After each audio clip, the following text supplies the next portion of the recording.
Thank you. Minister for Climate Change and Energy. Thank you, Madam Deputy Speaker. Madam Deputy Speaker, on the 30th of September this year, a group of young people were studying for their exams, as many young people in Australia are currently studying for the HSC.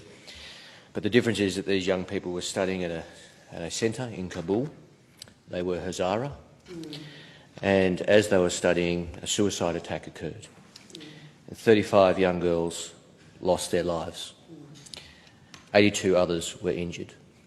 I think it's appropriate, although Australia is a long way away from Afghanistan, that this parliament records that it is not a crime to be a young woman studying to go to university.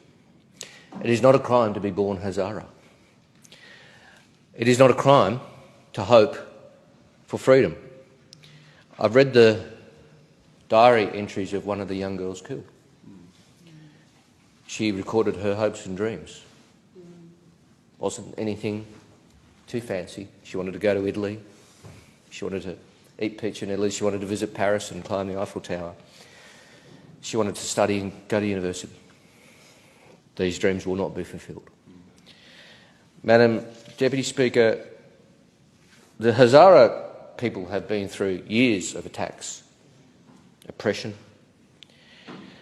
There was a window of light for Hazara community, particularly females.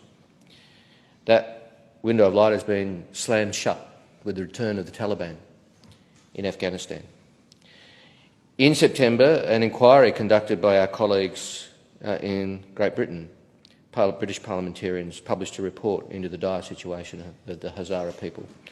They used a term which is not used lightly and should not be used lightly, would never be used lightly in this House, certainly not by me.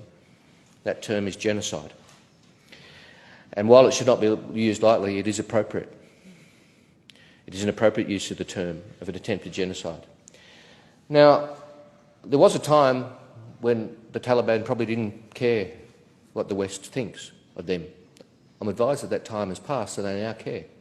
Well, let me make it very clear, this is unacceptable to the Taliban and to anybody.